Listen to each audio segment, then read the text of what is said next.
Doctor بولا، Mrs ملک، آپ کے شوہر کا بہت بری طرح ایکسیڈنٹ ہوا جس میں ان کے سر پر شدید چوٹ آئی ہے۔ وہ اس وقت ICU میں ہیں۔ آپ لوگ جتنا جلدی ہو ہسپتال پہنچے۔ روحی جو ایک دم زمین پر گری۔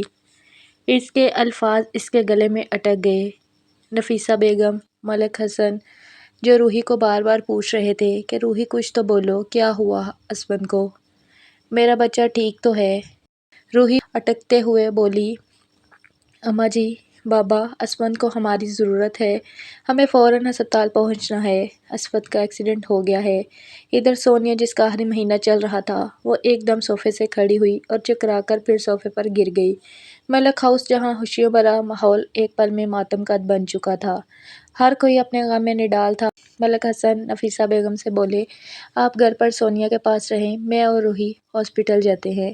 سونیا بولی، بابا میں بھی چلوں گی۔ تو وہ اسے سمجھاتے ہوئے بولے، بیٹا ہم لوگ فون کر کے ساری صورتحال سے آگاہ کرتے رہیں گے، مگر اس وقت تم اس حال میں نہیں ہو کہ ساتھ چلو۔ روحی جلدی سے بولی، بابا جلدی کریں۔ وہ دونوں ہاسپٹل پہنچے۔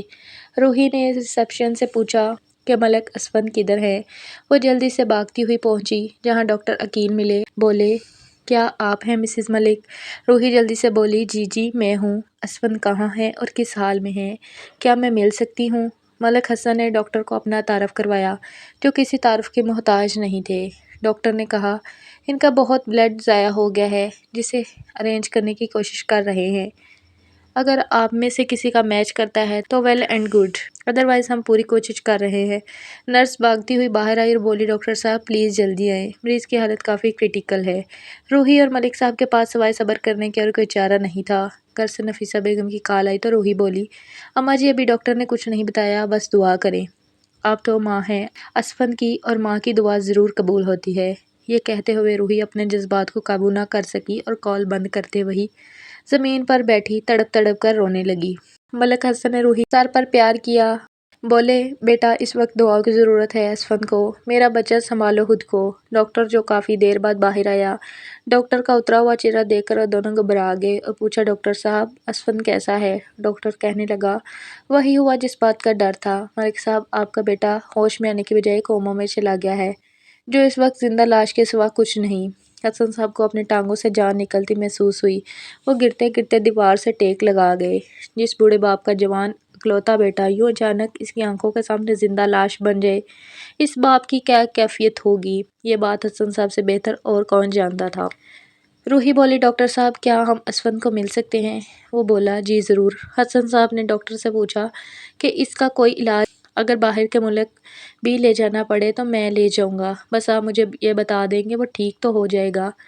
ڈاکٹر بولا، ملک صاحب یہ سب کہنا قابل وقت ہوگا کہ اسفند صاحب کب ٹھیک ہوں، میں آپ کو کسی دھوکے میں نہیں رکھنا چاہتا، کیا پتہ کوئی معجزہ ہو جائے اور وہ بھی ہوش میں آ جائے، یا ہفتے، مہینے، سال یا پھر ساری زندگی وہ ایسے ہی رہیں گے۔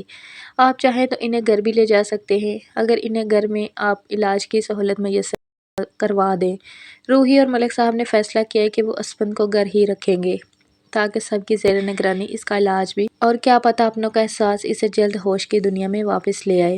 اسفند کا جوان وجود اسٹریچر پر لٹا کر وہ اسے ایمبولینس میں منتقل کرنے لگے۔ روحی اور ملک حسن دیکھ کر تڑپ سے گئے۔ ایمبولینس کی آواز سن کر نفیسہ بیگم کا دل ایک دم دھڑکنا بھول گیا۔ جب وہ بوڑھی ماں بھاگتی ہوئی گھر کے مین دروازے پر گئی تو آگے سے ایمبولینس والے بولے، پلیز راستہ دیں۔ سونیا جس کی طبیعت خراب ہونے لگی تھی، ادھر اسفند کو اٹھائے وہ گھر داخل ہوئے اور روحی نے آگے بڑھ کر سب کچھ ایک کمرے میں سیٹ کروایا۔ ایک ڈاکٹر اور نرس کو گھر پر رکھا جو ہر وقت اسفند کے پاس موجود رہیں گے۔ نفیسہ بیگم بولی، کوئی مجھے بھی بتائے گا میرے جگر کے ٹکڑے کو کیا ہوا؟ اب ساری بات وہ نفیسہ بیگم کو بتا چکی تھی۔